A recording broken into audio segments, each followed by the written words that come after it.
abolir la pena de muerte, aunque en Chile se abolió con gran discusión, no fue una cosa unánime, esto no hace muchos años, yo creo que hará unos 15 años o más, y salvo hay un delito del Código de Justicia Militar que sigue con pena de muerte, pero nosotros, los comunes de los mortales, no podemos ser condenados a pena de muerte por ningún delito. Eso, pastor. Se me ocurre como un ejemplo Súper. De no haber hecho todo lo posible como iglesia. Súper. Muchas gracias, Rosemary. ¿Alguien más quiere comentar esta confesión?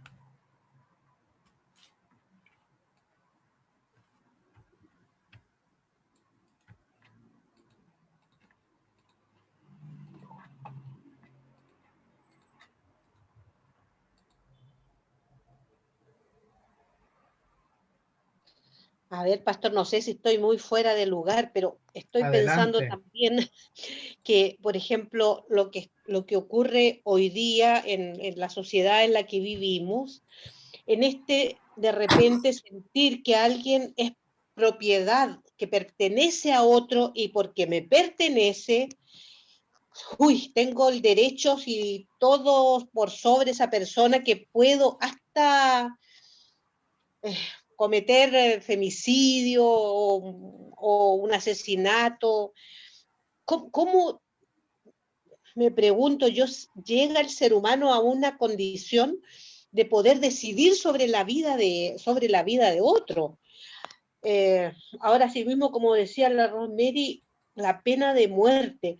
Yo me he preguntado muchas veces cuando se hablaba de pena de muerte o uno ve alguna película, yo decía, ¿cómo uno se puede atribuir, un grupo de personas atribuirse el derecho de matar a otro individuo, aun cuando éste haya cometido, no sé, cualquier atrocidad como fuese?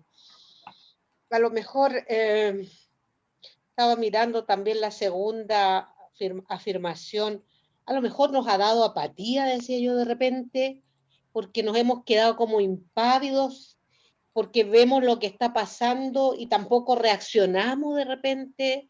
Pucha, lo encuentro terrible también. Súper. Súper, Anita, súper, Rosemary. Y les leo el comentario de Carolina. Voy a tener pesadilla esta noche. No había caído en cuenta tanto que omito por estar inmersa en el mundo. Doy gracias a Dios por este estudio que nos hace caer en cuenta. Eso nos ayuda a ser más sensibles y a ponernos las pilas. Gracias, Carito. Creo que, claro, muchas gracias por sus comentarios tan excelentes. Comparto cada uno de ellos. De toda manera, el hecho de creer, por eso aquí va la idea también de qué Dios creemos, qué Cristo confesamos y qué tipo de salvación es la que proclamamos. Porque de alguna manera creemos que toda persona puede ser salvada y perdonada por el Señor. De partida. Absolutamente. Toda persona para Dios puede llegar a la redención y a la transformación y conversión. Bajo ese punto de vista, ¿no? De que toda persona sin distinción, aun por el crimen más atroz que podamos llamar, eh, puede encontrar redención y Dios lo puede llamar a la conversión. No hay nadie que lo tenga prohibido en sí.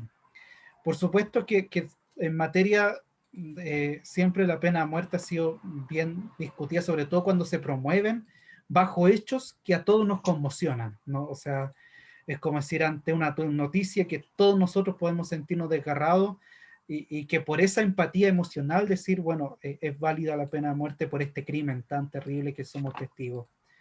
Pero claramente ahí tenemos que poner la balanza también nuestra justicia humana, nuestra forma en la cual hacemos veredicto y formalizamos y hacemos sentencia. Y cabe bien recordarnos si somos perfectos en eso, y bien recordarnos si todos nuestros veredictos y dictamen son perfectos en resolución, en sentencia y en juicio. ¿Qué pasa si en ese tipo de dictamen estamos cometiendo un error? Y como ha pasado en varias ocasiones, después de 10, 20 años, recién se está tomando conciencia de que hubo un error y se encerró a alguien equivocado. Esa conciencia, primero, de que para Dios todos pueden llegar a la redención, y esa concepción de humildad, de que nuestros sistemas, ninguno es perfecto en cuanto a establecer juicios, sino solo Dios, es que podemos caer en un grave error al considerar, primero, que solo la redención es para algunos, y segundo, que podemos privar de vida a alguien que en sí podemos estar muy equivocados en nuestra forma de establecer juicio. Por supuesto que habría una autoridad suprema de nosotros ante la vida al establecer que el juicio es lo mismo que la vida o la oportunidad de vivir y de encontrar perdón y redención. Así que sí, este primer confesamos, por supuesto que es como un mea culpa, diría Carlos Pinto, un mea Sí. culpa, o sea, es decir, bueno, esto estamos confesando, estamos haciendo un mea culpa de que aún estamos en debe. ¿Cuál es lo que estamos en debe? Que todavía no hemos hecho lo posible por abolir la cultura de la muerte que nos rodea. Explícita y muchas veces implícita, que la cultura está en nosotros, como bien decía Anita, y comparto también el brillante ejemplo de que muchas veces la cultura de la muerte no está presente solo en un asesinato en sí, o una sentencia de muerte en sí, sino muchas veces relaciones, conductas de propiedad de una persona a otra que lleva a estar todos los días en una sensación de muerte, en una cultura de muerte, y que por supuesto te confesamos tiene mucho que ver con la segunda, que le invito a que podamos pasar a ello, ¿ya? Tiene mucha conexión. Quisiera que alguien, si puede buscarlo en su texto bíblico, Mateo 25, 35, 37. Vamos a leer primero el texto bíblico y luego vamos a leer el confesamos juntos, ¿ya? Quien lo tenga lo puede compartir abiertamente. Yo lo tengo. Ya, Rosemary, por favor. El cielo y la tierra pasarán, pero mis palabras no pasarán. 36. Pero del día y la hora nadie sabe, ni aun los ángeles de los cielos, sino solo mi Padre. ¿Hasta ahí? Súper. A ver, lo voy a buscar igual para tenerlo en mano. ¿O me equivoqué? Mateo, no, Sí, Mateo 25. sí, me parece que se equivocó Rosemary. Mateo 25, 35, 37. Dice otra cosa. Ahora sí. Ya, a ver. ¿Y cuándo Porque, pues, no, te vimos forastero y te recogimos, o desnudo y te cubrimos, o cuando te vimos enfermo o en la cárcel y te visitamos a él? Súper, súper. Precisamente ese texto que empieza, el juicio de las naciones, que parte del versículo 31. El texto aquí le da un marco importante al 35 al 37, pero es todo el texto en general, ¿ya? Así que les invito a apuntarlo todo, no solamente estos versículos. En donde la pregunta del juicio de las naciones, que podemos reconocer el texto, nos plantea de que Dios va a establecer un juicio, que lo va a poner a uno de un lado, a otro de un lado, y la forma en que va a establecer el juicio por las preguntas, un poco de atención a un otro, ¿no? Porque tuve hambre y me diste de comer, y ahí sigue todo el relato a continuación, y los que algunos va a llamar aprobación por lo que hicieron, y a otros los va a rechazar, porque ellos preguntan, ¿cuándo te vimos desnudo, hambriento, sediento, encarcelado? Y ahí la afirmación importante del texto de Mateo: por cuanto lo hiciste a estos mis más pequeños, a mí lo hiciste. No una forma de llamado al ver el rostro de un otro, el rostro de Cristo al cual podemos atender. Confesamos, dice, nuestra indecisión frente a la apatía que se manifiesta ante las injusticias que contradicen la voluntad de Dios. ¿Qué les parece el texto y esta confesión? Comentarios.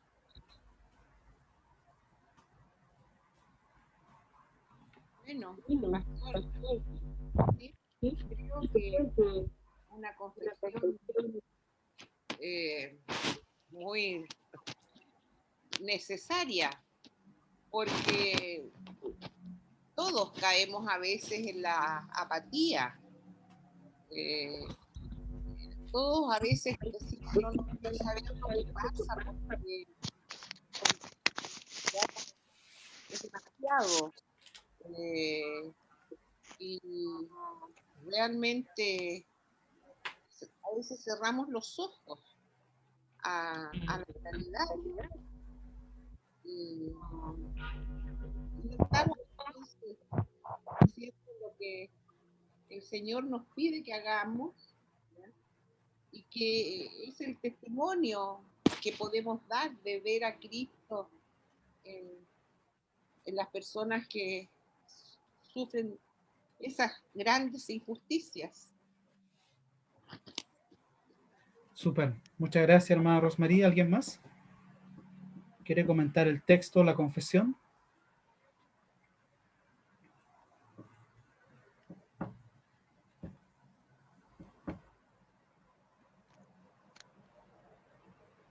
Bien, precisamente el texto bíblico está relacionado con esta, y me gustaría ponerlo aquí.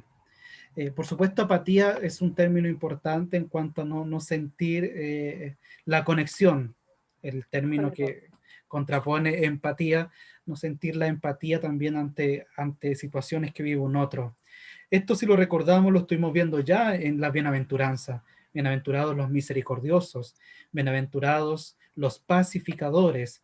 Entonces, tiene que ver precisamente cómo el texto va acompañando esta confesión que se construye después, pero el término que quiero resaltar hoy día es indecisión, ¿no? Nuestra indecisión, o sea, muchas veces que aún quizás por la apatía o muchas veces sintiendo empatía por otro, no damos el paso definitivo de ser anunciadores de las buenas nuevas, del reino de Dios, de la esperanza, de la paz, de la justicia, ¿no? La indecisión, el hecho de que muchas veces queremos y no lo hacemos, la intención pero no lo formalizamos. Y creo pensar que este término precisamente nos conlleva que no solo se trata de apatía o empatía, sino también de la acción o de la decisión final de poder ejercer nuestra fe o proclamar nuestra fe en los contextos donde más se necesita, sobre todo en escenarios de injusticia, de dolor, de muerte y destrucción. ¿Qué pasará que a veces sentimos indecisión? ¿Por qué algunas veces nos restamos o no accionamos nuestro trabajo empático concreto? No solamente sentir el dolor de un otro, sino hacer algo al respecto. ¿Qué creen ustedes? Que nos lleva muchas veces a tener una actitud de indecisión ante situaciones de otro. Cobardía será también. Gracias, Anita. Indiferencia. Temor. Gracias, Rosmarie. Gracias, Anita. Súper. Precisamente cuando nosotros hablamos que el evangelio de Cristo es locura, ¿cierto? Que no te dé temor, cantamos el himno, ¿se acuerdan? No te dé temor hablar de Cristo, predicar a Cristo. No te dé temor, no te dé temor.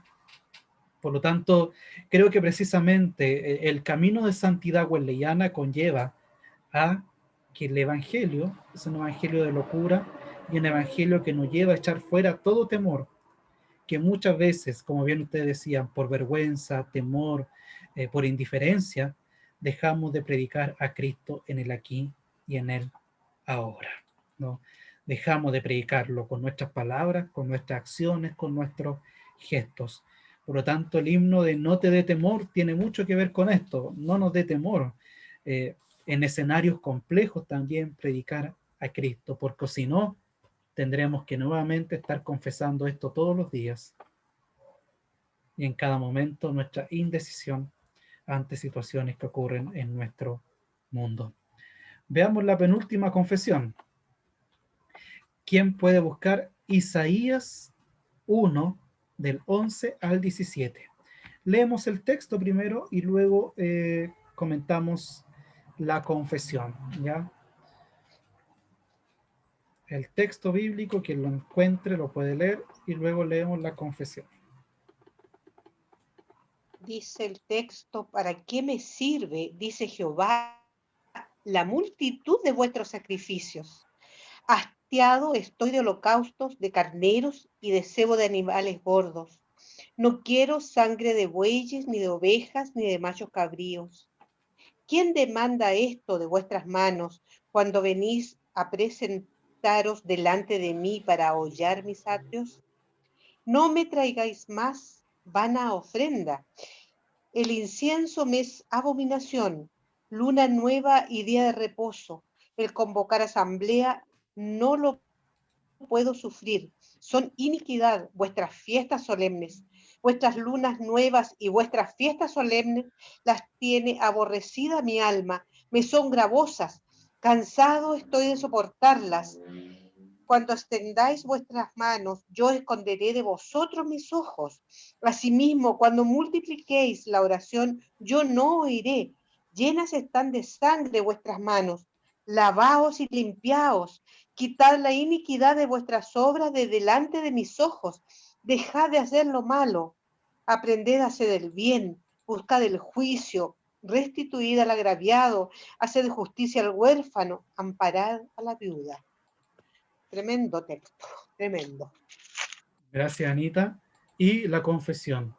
Confesamos nuestra culpa ante la marginación de tantas personas, el odio, el abuso de poder, la violación y atropello de la dignidad humana. ¿Qué les parece la confesión y el texto bíblico como tal?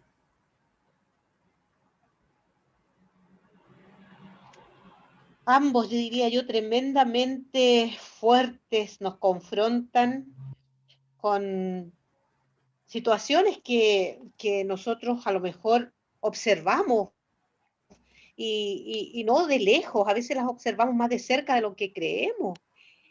El abuso de poder, lo vemos ahora en todas las cosas, el odio, la marginación, el desacreditar a unos a otros frente al texto. Ay, qué tremenda es esta advertencia que hace el Señor. Cansado estoy de todos estos vuestros sacrificios y eso no me sirve de nada mientras no haya realmente un corazón convertido. No sirve de nada estas fiestas solemnes, ni la luna nueva, ni el día nuevo, no. Cuando nos abocamos a estas cosas y dejamos por el otro lado y como que nos tapamos la vista para no ver todas estas otras cosas, horrores que están ocurriendo. Muchas gracias, Anita. Súper. Muchas gracias. ¿Alguien más quiere comentar el texto o la confesión?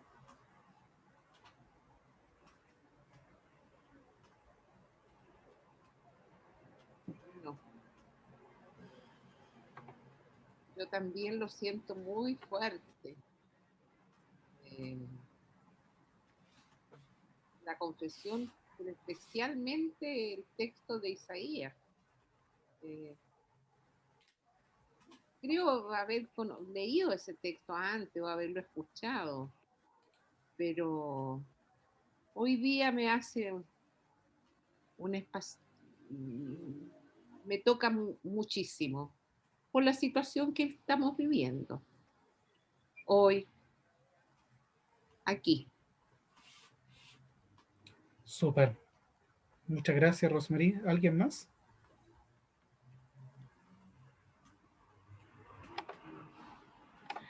Precisamente entonces, agradeciendo los comentarios que bien los comparto en este sentido, que uno se siente intimidado, ¿no? Empieza a examinarse uno mismo.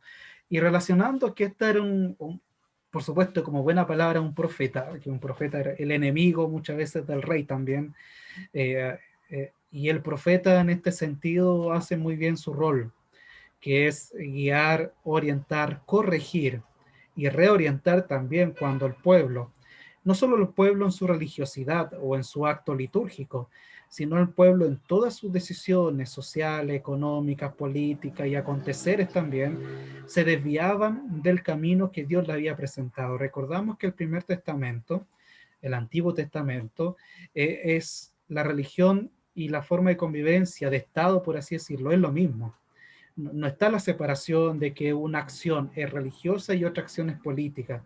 Para el primer testamento, los consejos de Dios, las normas de Dios para el pueblo son normas de convivencia sociales, son normas de convivencia tangibles, concretas, legales, por así llamarle. Por lo tanto, el llamado del religioso, del profeta, es estar atentos cuando el pueblo, en todas sus dimensiones, se desviaba del camino que Dios le había presentado como norma de convivencia, ¿ya?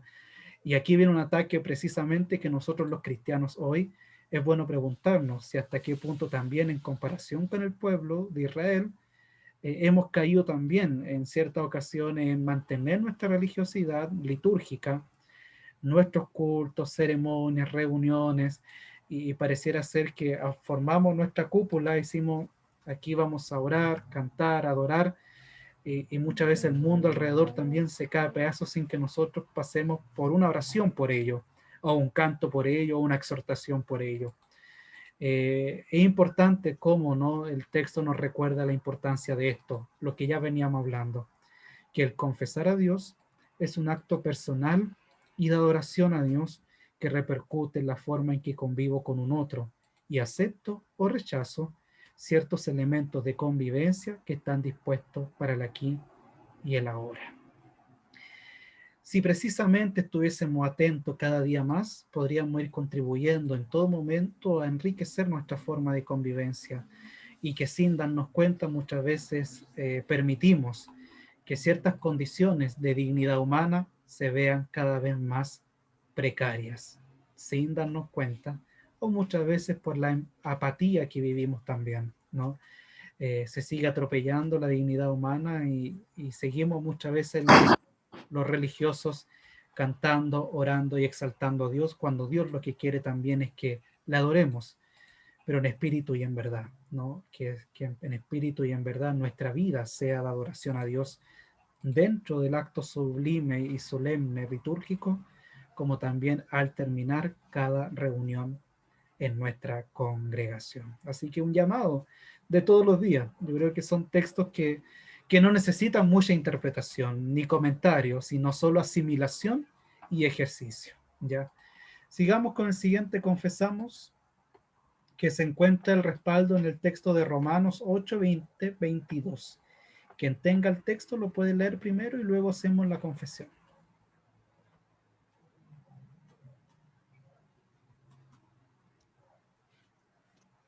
Romanos 20, 22.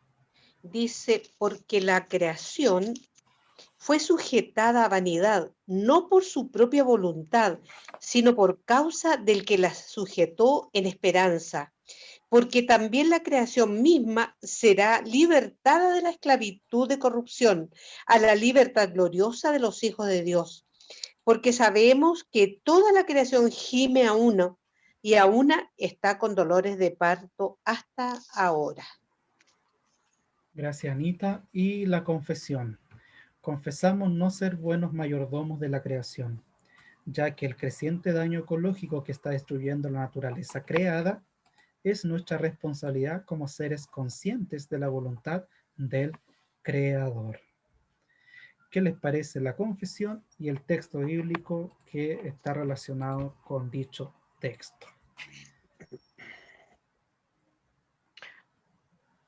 Pareciera que es como una sorpresa que tantos años atrás se haya escrito un tema que sigue siendo tan contingente hoy día.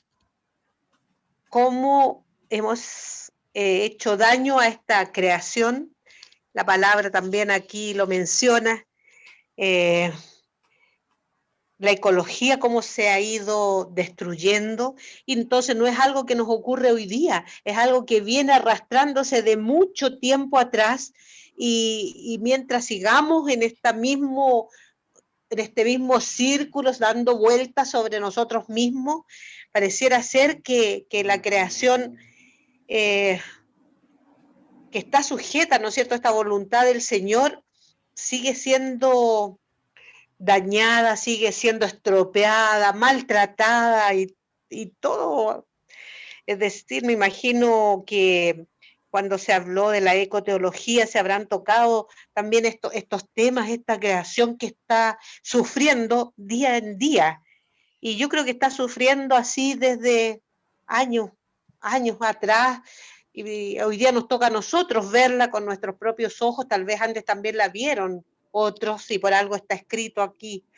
Pero me sorprende que se hable de esta destrucción de la naturaleza creada, porque es nuestra responsabilidad mantenerla. Y producto, yo pienso a veces que todo esto que ocurre hoy día es parte de que no hemos administrado bien la naturaleza que el Señor nos ha entregado. Gracias, Anita. Gracias. ¿Puedo añadir algo, pastor? Sí, Rosemary, por supuesto. Creo haber entendido,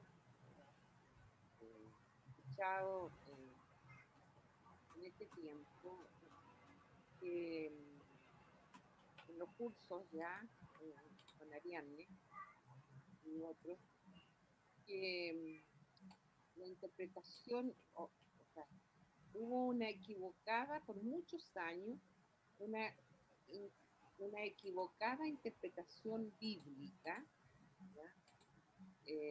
del Génesis, en el sentido de que el hombre y la mujer éramos los dueños de la creación, y que al ser dueños de la creación, toda la creación tenía que estar al servicio, ¿ya? Y más que al servicio, al arbitrio, ¿ya?, humano. Y por lo tanto, el hombre o la mujer podían hacer cualquier cosa, ¿ya?, para beneficio propio, sin respetar, ¿ya?, esta creación maravillosa que tiene, bueno, que somos nosotros hijos, ¿ya?, de Dios, pero toda la creación es criatura de Dios, ¿ya? No sé si lo entendí mal, pero eso me quedó a mí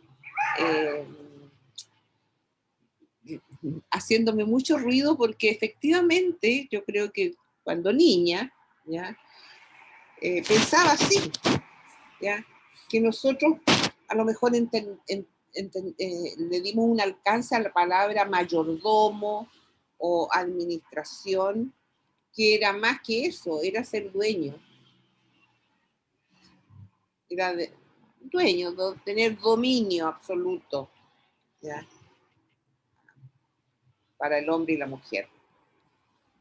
Súper, precisamente en la sesión, y ahí yo lo tengo guardado también para quien quiera verlas, le envío el link de la sesión con Ariane, porque precisamente, como bien comenta Rosemary, hizo aclaración de ciertas traducciones que bien los estudiosos hablan de que la versión, y de hecho la que más ocupamos, que es la del 60 Reina Valera, contiene muchas veces errores no voluntarios, sino que por la época en que se tradujo, hoy en día han permitido mayores avances de traducción que logra tener una amplitud más del término griego, sobre todo, que es tremendamente amplio, y en este caso el Génesis, el término griego, que tiene mayor amplitud también en traducción. Y ahí habían dos términos, que el término enseñorará, si recordamos, y el dominará, por ejemplo, que dan un carácter del ser humano de apropiarse o de dominar por la fuerza casi lo que existe como naturaleza en sí.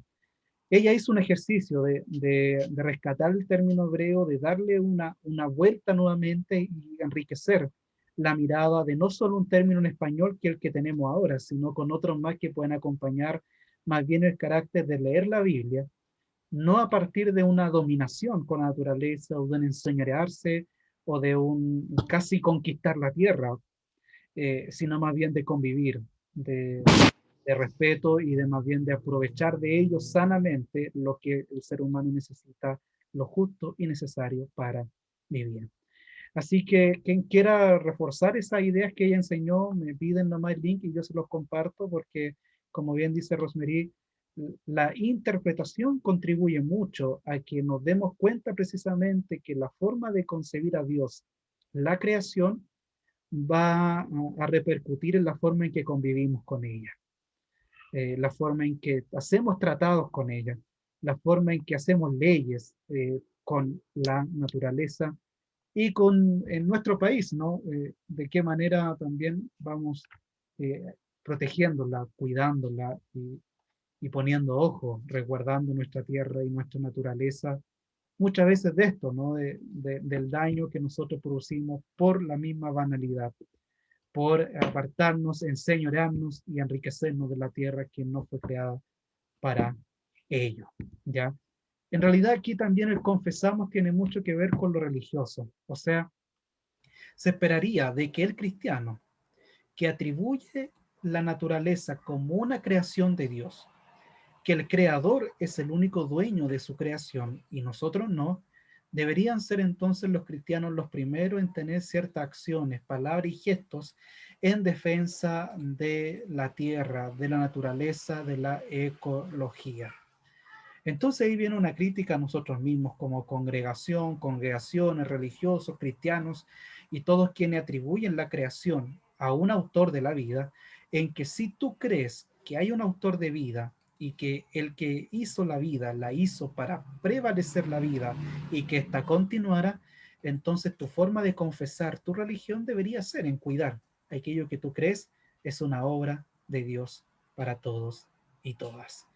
Entonces ahí nuevamente nos tenemos que preguntar, ¿qué ha pasado entonces? Que muchas veces también en los países más cristianos, religiosos, son aquellos donde también prevalecen el consumismo, la crítica de aquellos que contamina también nuestra tierra.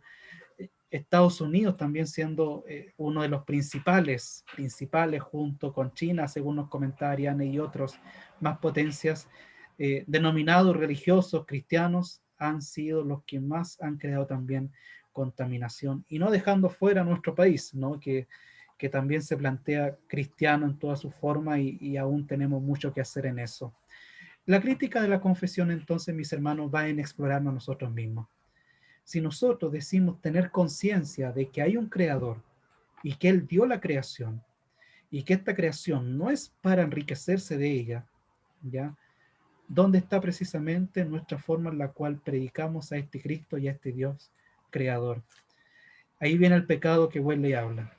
El pecado muchas veces está en que también somos bastante apáticos o prácticamente no vemos que hay un pecado también con la naturaleza, ¿ya? Aún seguimos atribuyendo que todo el pecado solo es de nosotros mismos, lo personal, siendo este sí en la forma en que concebimos naturaleza, pero aún no relacionamos que hay un pecado precisamente de cómo dañamos y nos aprovechamos de la tierra que Dios creó. Afirmamos, con esto vamos a ir terminando, ya así que vamos a avanzar en esto, afirmamos, sumimos y creemos, confesamos y damos para terminar el día de hoy, ya. Lucas 4, 16, 21. Quien lo tenga lo puede leer y leemos la afirmación.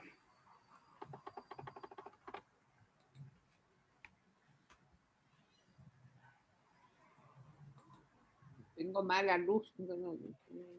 No se preocupe, Rosemary. Y la letra muy chica de mi Biblia. Eso más bien. No se preocupe. ¿Alguien más que pueda colaborar? Lucas 4, 16, 21. Vino a Nazaret, donde se había criado, y en el día de reposo entró en la sinagoga, conforme a su costumbre, y se levantó a leer. Y se le dio el libro del profeta Isaías, y habiendo abierto el libro, halló el lugar donde estaba escrito: El Espíritu del Señor está sobre mí, por cuanto me ha ungido para dar buenas nuevas a los pobres. Me ha enviado a sanar a los quebrantados de corazón, a pregonar libertad a los cautivos y vista a los ciegos, a poner en libertad a los oprimidos, a predicar el año agradable del Señor. Y enrollando el libro, lo dio al ministro y se sentó, y los ojos de todos en la sinagoga estaban fijos en él. Y comenzó a decirles: hoy se ha cumplido esta escritura delante de vosotros. Súper.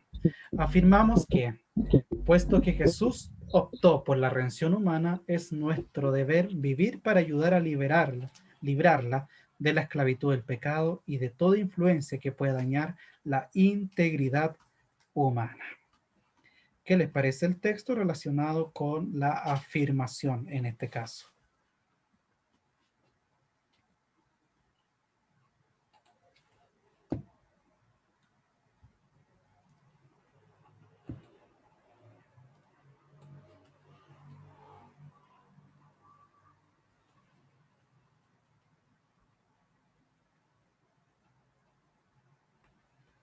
Bueno, tiene una íntima relación el texto de Lucas con esta afirmación, porque precisamente daña a la integridad humana, ¿ya?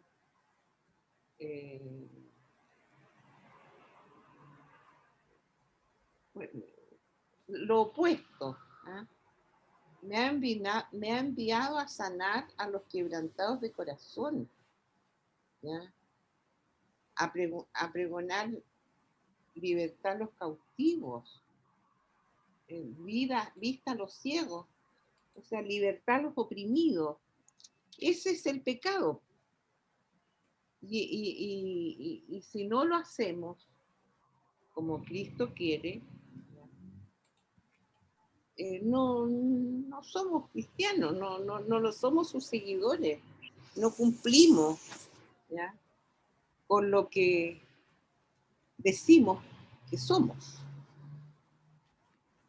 Muchas gracias, Rosemary. ¿Alguien más?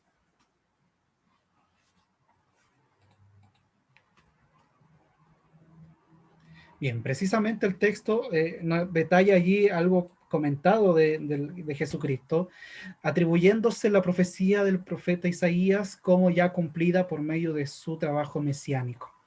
En este sentido, el Mesías en Cristo va a confirmar esta palabra de ser quien atribuye estas características de hablar a los oprimidos, sanar, traer libertad, que de alguna otra manera el credo lo atribuye a la redención humana. O sea, la redención humana consiste en lo que, como ejemplo, Isaías proclama de libertad, sanidad, redención, revitalizar, y vamos nosotros sumando el año agradable del Señor, ¿ya? Profeta Isaías relacionado ya con lo que veíamos anteriormente. Sin lugar a dudas, mis hermanos, que la afirmación del credo nos ayuda a restablecer esta importancia de que el cristiano contribuye, colabora y se compromete a poder traer redención a la humanidad en todas sus esferas y áreas. Por eso es que el cristiano metodista no solo habla del tema de la religión o de Dios o de Cristo en un sentido netamente personal, volvemos a recalcarlo. La santidad personal es santidad social. No concibe el metodismo otra santidad sino santidad social. Y el metodismo no atribuye ninguna redención humana, sino también por medio de su integralidad humana, ¿ya? En todas sus dimensiones, desde lo interior en conocer a Cristo hasta la forma en que convive, se comporta, vive su cuerpo también y se desarrolla en la sociedad en la cual se encuentra. El cristianismo, entonces, en el metodismo, va a buscar la redención humana en el aquí y en el ahora, en el aquí y en el ahora, en las situaciones que el ser humano se vive, y poder liberarlo cada día de la esclavitud del pecado, este pecado que trae destrucción, muerte, desolación, humillación y opresión, ¿ya? Nuevamente recalcamos la idea de la afirmación del evangelio puesto en práctica en toda dimensión de la integridad humana que sea necesario, como Cristo también lo hizo. No nos alejamos de nadie más que no sea cristocéntrico en sí. Efesios 4, 1, 6. Quien lo tenga lo puede leer, por favor.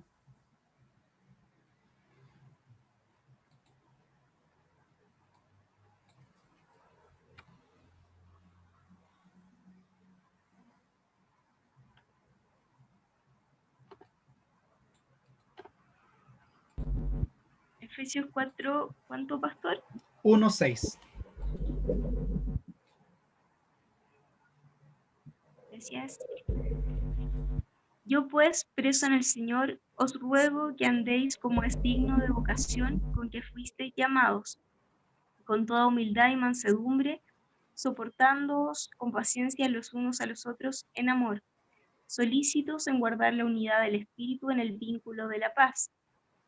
Un cuerpo y un espíritu, como fuisteis también llamados en una misma esperanza de vuestra vocación. Un Señor, una fe, un bautismo, un Dios y Padre de todos, el cual es sobre todos y por todos, en todos. Súper, gracias, Pamelita. Ahí está el texto y la afirmación que la iglesia de Cristo ya ha sido llamada a proclamar con su palabra y su vida las bases del reino de Dios. ¿Alguien quiere hacer algún comentario al respecto?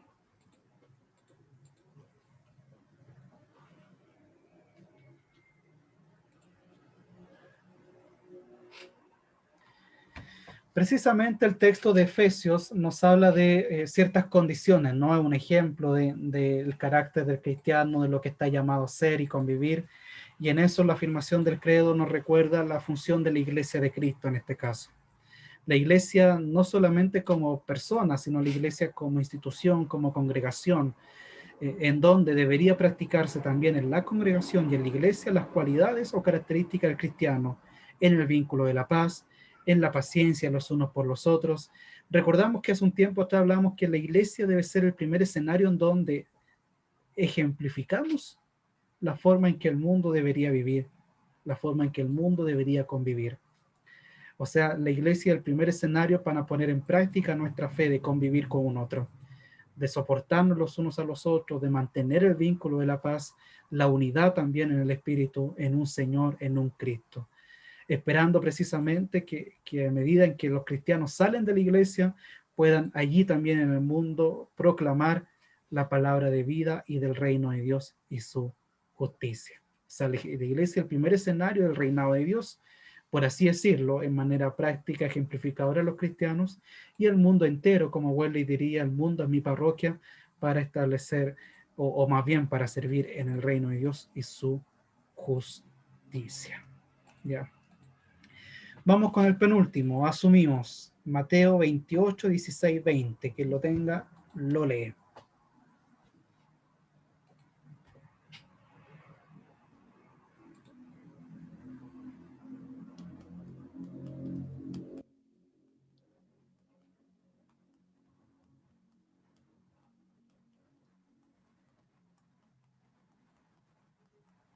Yo lo tengo, pero me hay que buscar.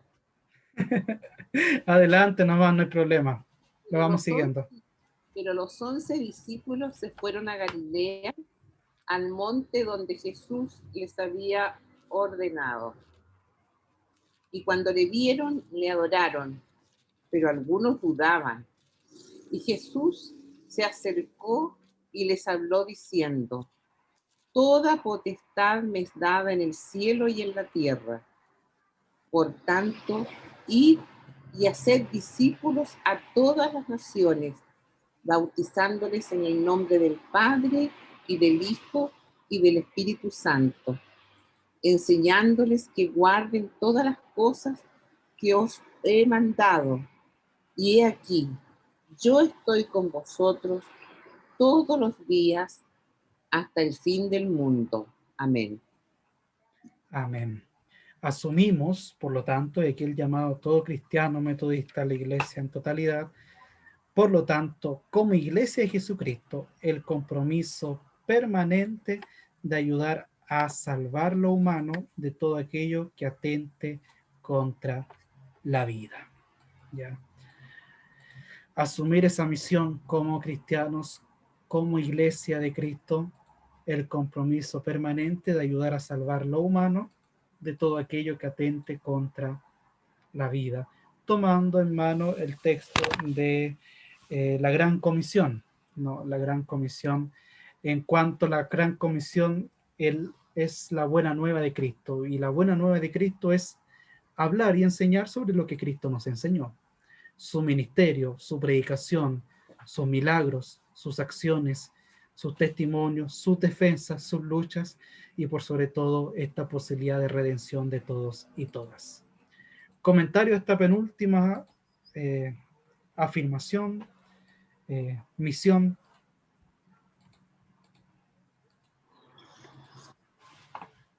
Yo creo que sin duda, pastor, la tarea más importante de esta institución que es la Iglesia de Cristo es proclamar precisamente este Evangelio de la Buena Nueva. De lo contrario, entiendo yo que no tendría sentido si no tuviéramos nada que proclamar, nada que poder compartir. Y aquí, precisamente en esta afirmación, nos invita a compartir esta buena nueva, a ser partícipe a otros también. No es como una noticia que yo acabo de recibir ahora, que por eso me tuve que salir un poquito, acabo de recibir una buena noticia, una linda noticia para la familia. Entonces yo digo, esta es una noticia que no tiene que quedar encerrada en cuatro paredes, sino que es una noticia que realmente debemos compartir, que es nuestra tarea compartir este evangelio, de este evangelio de Cristo, que viene a nuestra vida y se hace presente, así como lo ha hecho por la eternidad. Es decir, este reino de Dios que empezamos a vivir cuando ya le declaramos como nuestro Señor y Salvador, no es algo para tenerlo escondido, como esa luz cuando cantamos que no podemos tener escondida, es una luz que tenemos que realmente dar a conocer. Muchas gracias, Anita. Muchas gracias. ¿Alguien más?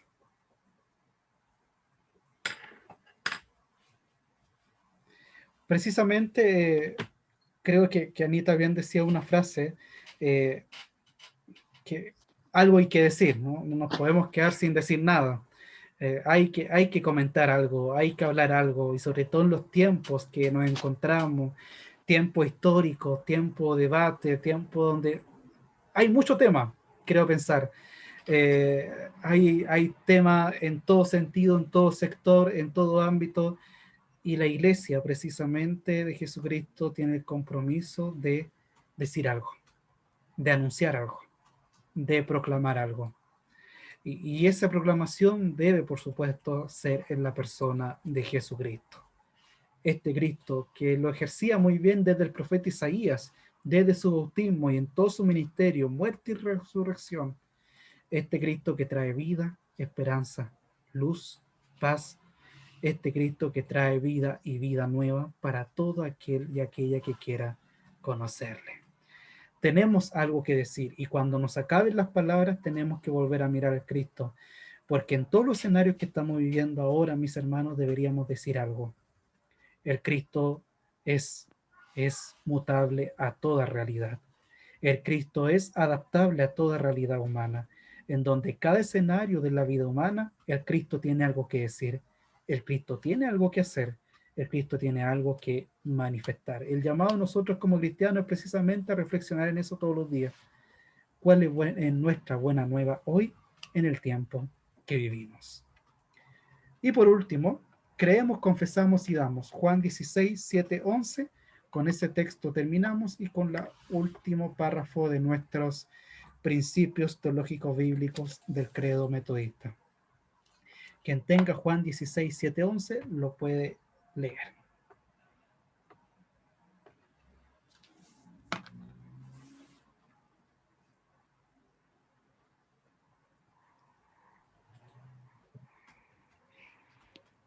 Pero yo os digo la verdad, os conviene que yo me vaya, porque si no me fuera, el Consolador no vendría a vosotros, mas si me fuere, os lo enviaré, y cuando Él venga, convencerá al mundo de pecado, de justicia y de juicio.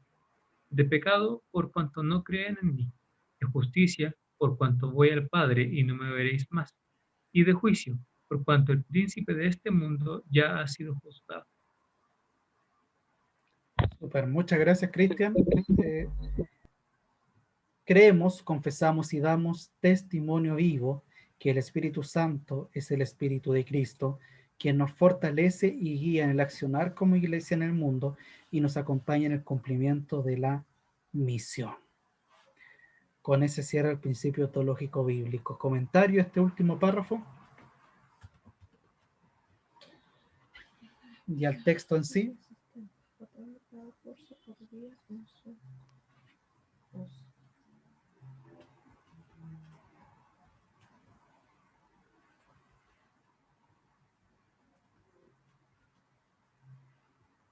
Absolutamente, pues, pastor, porque siempre sabemos que es el Espíritu Santo que es el ayudador que Dios, que es el ayudador que Dios nos deja. Es ese Espíritu Santo es el que nos mueve a buscar, a seguir, a hacer. Es el motor para que nosotros podamos seguir dando testimonio de este Cristo. La palabra también es precisa cuando dice, les dejo mi espíritu, es decir, ustedes no van a estar solos, va a haber alguien que los va a acompañar perpetuamente, para siempre. Es decir, que este espíritu de Cristo es el espíritu realmente que nos guía, nos fortalece, como bien dice aquí, creemos, confesamos, porque es la única, yo creo que es la única muestra que no visible, pero sí tangible, de que Dios está en medio nuestro. Muy bien, Anita. Muchas gracias. ¿Alguien más?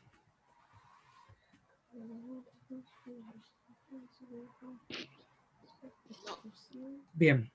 Por lo tanto, y con esto ya cerramos el día de hoy y esta sección que hemos realizado. Nuestra tarea, mis hermanos, en medio de los tiempos que vivimos, como bien hacíamos un comentario anterior, los temores que tenemos para poder hablar, gestionar, accionar nuestra manera de ser cristiano hoy, Dios nos dé la fuerza por medio de su Espíritu Santo para dar testimonio de Cristo en el tiempo que vivimos, para hablar de Cristo en las situaciones que conversamos en el día a día, en las noticias que escuchamos, en lo que está ocurriendo en nuestro país, en el sur, en el mundo, en nuestras tierras y en el mundo en totalidad global. Que el Espíritu Santo nos ayude a tener sabiduría, que nos dé humildad para hablar de Dios y no solo de nosotros mismos, que el Espíritu Santo nos dé la valentía para ponernos enfrente cuando muchas veces situaciones de injusticia que están dañando a un otro, si queremos imitar a Cristo precisamente en lo que Él hizo. Que nos dé valor para predicar aquello que nadie quiere escuchar y que Él nos ayude siempre a tener una palabra de esperanza y de vida, aún en los contextos de muerte y destrucción que podamos enfrentar. ¿Cuál es nuestra motivación? Precisamente lo que dice el texto de Juan en su última versión, ¿no? Yo estoy con ustedes. Recordar que yo estoy con ustedes todos los días hasta el fin de los tiempos.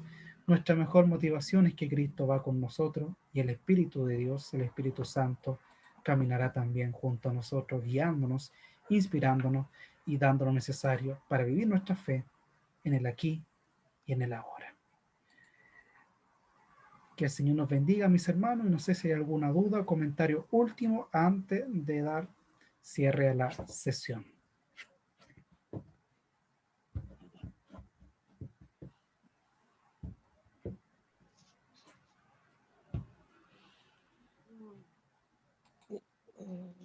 Súper. Muchas Pastor, gracias. Sí, Anita. Perdón, bien breve. Estaba terminando de copiar el texto, por eso que no hablaba. No se preocupe. Estaba pensando que realmente ha sido un estudio que nos ha, por lo menos en lo personal, me ha clarificado muchas cosas. Creo que he aprendido también un montón, lo conversábamos hace unos días atrás, lo hemos compartido con otras personas que están dentro de este mismo grupo. Qué interesante realmente ha sido, pastor, este estudio, así que le doy las gracias por este tiempo que ha dedicado para poder guiarnos en este tiempo del estudio bíblico. Realmente, pastor, muchas gracias porque ha sido muy, muy interesante, muy llenadora, ha sido una experiencia realmente muy gratificante. Así que gracias y muchas bendiciones por este tiempo que nos ha entregado. Muchas gracias, Anita, a usted por escuchar. Y muchas gracias a todos y todas también por la atención, por la dedicación también a conectarse y, por supuesto, para aprender, muchas veces reaprender, muchas veces dudar, cuestionar y compartir juntos lo que podamos aprender de manera igualitaria, ¿no? Uno también va cada día aprendiendo mucho más en la medida de estas conversaciones, de escucharlo a ustedes también, sus comentarios, sus dudas, sus afirmaciones que enriquecen y me enriquecen tremendamente. Así que gracias, Anita, y a todos y todas por escuchar, por conectarse y tener la decisión también de estudiar la Escritura, estudiar nuestra iglesia y ver hacia dónde el Señor nos lleva. Luisa habló por todos. Gracias, Rosemary. Bien, si no hay nada más, me parece, mis hermanos, nos estamos viendo, reconectando. En marzo probablemente, ahí vamos a dar fecha exacta. También vamos a ver qué día de la semana, en qué horario. Sabemos que estamos en tiempo de incertidumbre, por lo tanto la flexibilidad es importante para que en este 2021 veamos en qué momento, tiempo y temas también vamos a seguir abordando, ¿ya? Que el Señor les bendiga mucho, les acompañe y voy a pedir que tengamos una palabra de oración, que el Señor nos acompañe, nos sustente y precisamente le voy a pedir a Anita, si por favor nos puedes pedir con la bendición del Señor. Amén, amén. Padre de amor y misericordia, te damos muchas gracias, Señor, ya al término de este día, por este tiempo que hemos podido pasar, Señor, juntos, junto a ti, Señor, aprendiendo cada día más, Señor, de tu palabra, en donde tú nos invitas, Señor, también a ampliar nuestra mente para tener una mejor visión de todo lo que tú quieres de cada uno de nosotros y de esta creación que tú hiciste también para que nosotros pudiéramos disfrutarla. Gracias, Señor, por cada uno de estas enseñanzas que hemos recibido, Señor, también de nuestro pastor. Gracias, Señor, porque le da sabiduría para poder explicar, para poder que nosotros entendamos también todo lo que necesitamos.